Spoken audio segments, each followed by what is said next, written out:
या कुक्षि बिभरे कृत्वा स्वयं रक्षति सर्वतः नमामि जननीं देवीं परां प्रकृतिरूपिणीं. మాతృదేవో భవ, పితృదేవో భవ.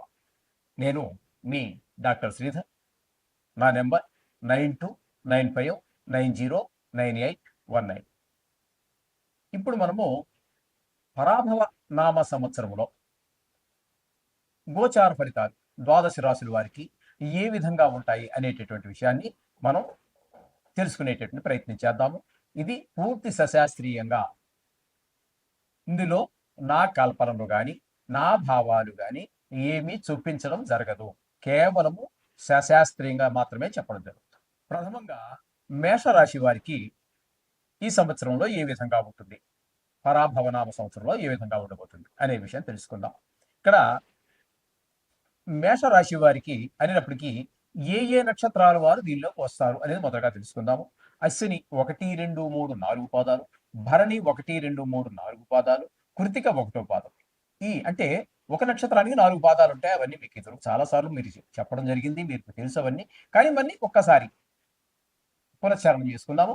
అందుచేత ఈ 9 4 అంటే అశ్విని 4, భరణి 4, కృతిక 1 అంటే మొత్తం 9 పాదాలు అయ్యాయి. 3 నక్షత్రాలు కంపల్సరీగా ప్రతి రాశిలోనూ ఉంటాయి. కాబట్టి ఇక్కడ మీకు ఈ 9 పాదాలు కలిసి అశ్విని మేషరాశిలోనికి వస్తాయి.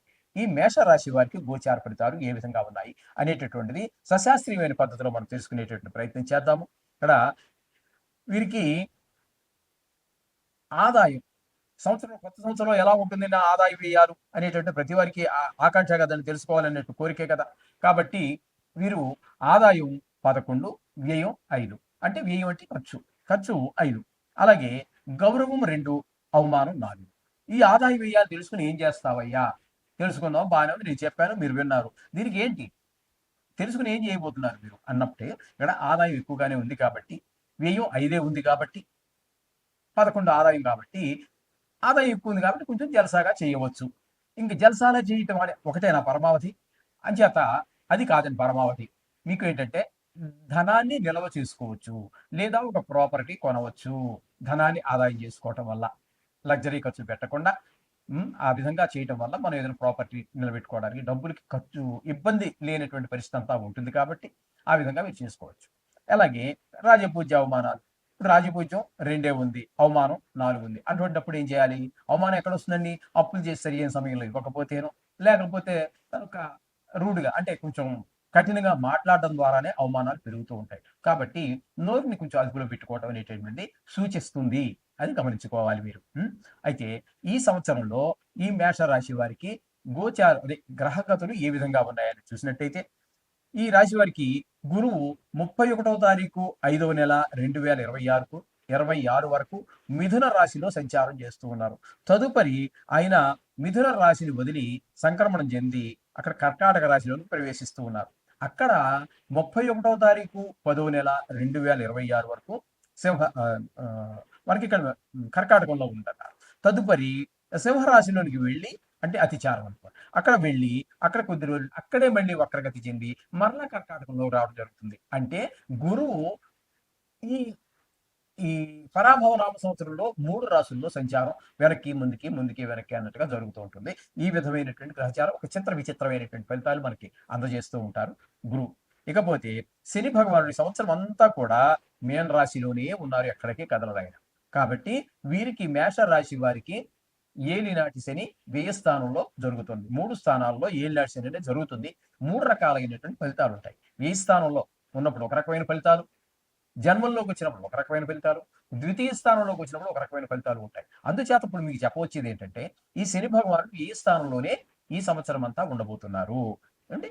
ఇకపోతే కేతుగ్రహ యొక్క సంచారం, రాహుగ్రహ కేతుగ్రహాల యొక్క సంచారం కనుక మనం తీసుకున్నట్టయితే, రాహుగ్రహం యొక్క సంచారం కుంభరాశిలో 5వ తారీఖు డిసెంబర్ నెల 2026 వరకు. అక్కడ ఆయన ఈ మేషరాశికి ఏకాదశి స్థానంలో సంచారం చేస్తున్నారు. తదుపరి ఆయన సంక్రమణం చెంది వక్రగతి మూలంగా మకరంలో ప్రవేశిస్తూ ఉన్నారు. సంవత్సరం చివరి వరకు ఆయన అక్కడే ఉంటారు. ఈ విధంగా ఆయన రాహుగ్రహ సంచారం జరుగుతున్నది. ఇక కేతుగ్రహ సంచారం తీసుకున్నట్టయితే, ఇక్కడ రాహుగ్రహం ఎప్పుడైతే మీకు చలనం జరుగుతోందో, సంక్రమణం జరుగుతోందో అదే డేట్లో అంటే 5వ తారీఖు డిసెంబర్ నెల 2026 అక్కడి నుంచి ఆయన చతుర్థ స్థానంలోనికి వచ్చి చతుర్థ స్థానంలోకి అంటే సింహంలోంచి ఆ, కర్కాటకంలోనికి వస్తూ ఉన్నారు. అంటే 4వ స్థానంలోకి వస్తూ ఉన్నారు అనమాట అండి. అంటే వీరికి 5, 4 స్థానాల్లో సంచారం. అంటే అది కూడా వక్రగతే కాబట్టి. ఈ విధమైనటువంటి గ్రహస్థితి అంతా కనబడుతుంది ఇక్కడ. ఈ గ్రహస్థితిని ఆధారంగా చేసుకొని వీటి యొక్క ఫలితాలు మనం చెప్పుకోవాలి. ఒక్కొక్కరికి ఒక్కొక్క రకమైనటువంటి ఈ పరిస్థితుల్లో ఉంటారు కదండి. ఇప్పుడు చదువుకునేటటువంటి పిల్లలున్నారు, విద్యార్థులున్నారు. ఆ విద్యార్థులు గనక మనం చెప్పుకోవాలి అన్నట్టయితే ఇక్కడ మీకు ఏలినాటి శని ప్రభావం ఒకటి ఎక్కువగా ఉన్నది. గురువేమో తృతీయంలో కొంత వాళ్ళు ఉన్నారు. ఆయన మళ్ళీ కర్కాటకంలోకి వచ్చి ఒక 5 నెలల పాటు ఉంటారు కాబట్టి అక్కడ మీకు ఆ ఆ కర్కాటకంలో ఉన్న కాలంలో మాత్రం మీకు మంచి యోగాన్ని ఇస్తారు. మళ్ళీ అక్కడ వక్రం ఉంది. అక్కడి నుంచి మళ్ళీ కర్కాటకం. మొత్తం మీద కర్కాటకంలో ఉన్న కాలంలో సంచరించేటటువంటి కాలంలో వీరికి మంచి యోగదాయకంగా ఉంటుంది ఈ విద్యార్థులకి.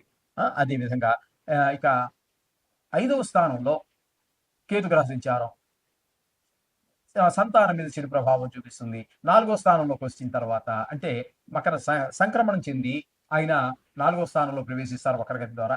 అక్కడికి వచ్చాక ఆయన కొన్ని ఇబ్బందులు కలగజేస్తూ ఉంటారు. ఆయన మొత్తంగా చెప్పాలంటే కేతుగ్రహం 2 స్థానాలలోనూ 5వ స్థానంలోనూ 4వ స్థానంలోనూ కూడా ఆయన ఇబ్బందికరమైనటువంటి పరిస్థితులే కనిపిస్తూ ఉన్నారు. కాబట్టి కేతు పూర్తిగా మనకి ప్రతికూలంగానే ఉన్నారు మేషరాశి వారికి. ఇక రాహువుని కనుక తీసుకున్నట్టయితే రాహువు ఏకాదశ స్థానంలో డిసెంబర్ వరకు ఉన్నారని చెప్పుకున్నాం కదండి మనం.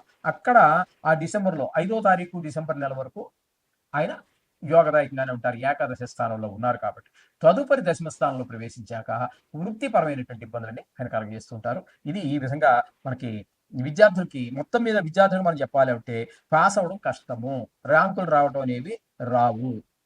అది చదివితే పాస్ అవ్వాలి. చాలా కష్టపడి చదివితేనే మాత్రమే వీళ్ళు పాస్ కాగలరు.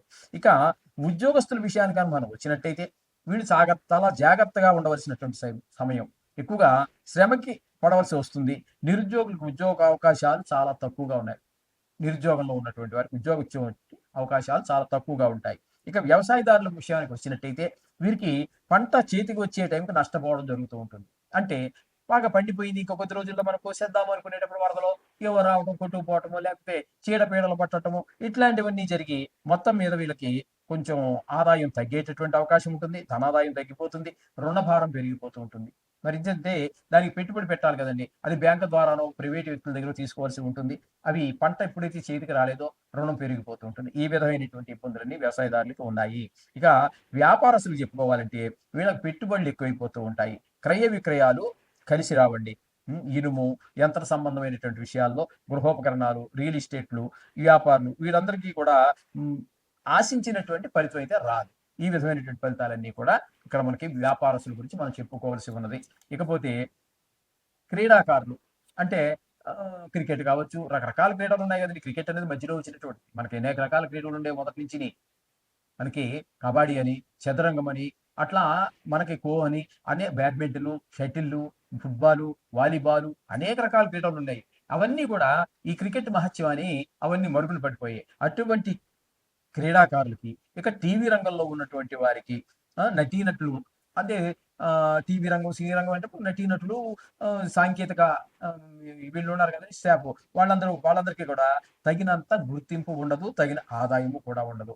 నిర్మాతలకి పెట్టుబడికి తగినటువంటి ఆదాయం రాదు. ఎందుకంటే ఈ నిర్మాత అనేటటువంటి వాడు ఏదో మళ్ళాగా ఏదో లక్షలతోటో, 1-2 కోట్లతోటో, 10 కోట్లతోటి తేలేటటువంటి వ్యవహారం కాదు. అది చాలా పెద్ద మొత్తంలో పెట్టవలసి ఉంటుంది. వాళ్ళకి సరి అయినటువంటి ఆదాయం రాదు. కాంట్రాక్టుదారులు కనుక తీసుకున్నట్టయితే ఈ కాలంలో పూర్తి చేయడం జరగదు. ఎప్పుడైతే పూర్తి అవ్వలేదో వాళ్ళ బిల్లులు పెండింగ్ లో పడిపోతూ ఉంటాయి. ఈ విధంగా కాంట్రాక్టుదారులు కూడా కలిసి వచ్చేటటువంటి కాలం కాదు. ఇక రాజకీయ నాయకులకు మనశ్శాంతి ఉండదు. ఇచ్చిన వాగ్దానాలు నిలబెట్టుకోలేరు. దానితో ఏమవుతుంది, ప్రజల్లో కొంత వ్యతిరేక భావం వస్తూ ఉంటుంది. ఈ విధంగా వాళ్ళ పడుగుబడి కూడా తగ్గిపోతూ ఉంటుంది. ఈ విధమైనటువంటి పరిస్థితి అంతా కూడా మనకి ఈ మేషరాశి వారికి గోచరిస్తూ ఉన్నది. అయితే వీరు శనికి, గురువుకి, కేతువుకి ఇక 4 గ్రహాలకి కూడానండి, గురువు, శని, రాహు, కేతువులకి రాహు కొంతవరకు ఉపయోగపడుతున్నారు కానీ కొంతలో కొంత మిగిలిన 3 గ్రహాలు ఏ విధంగానూ కర్కాటకంలో సంచారం చేసే కాలంలో 2 గ్రహాలు పూర్తిగా లేవు, 2 గ్రహాలు పాక్షికంగా యోగిస్తున్నాయి. కాబట్టి వీరు 4 గ్రహాలకి కూడా జపశాంతులు చేసుకోవటం కానీ లేదా దానికి సంబంధించినటువంటి దానాలు ఇచ్చుకోవటం, శనికైతే శని త్రయోదశి రోజున దానాలు, అదే నువ్వులు తైలాభిషేకం చేసుకోవటం, ఇట్లాంటి ప్రక్రియలో వారి వారి యొక్క ఆర్థిక పరిస్థితిని బట్టి వారు చేసుకున్నట్లయితే ఉత్తమమైనటువంటి ఫలితాలని పొందగలరు. శుభం.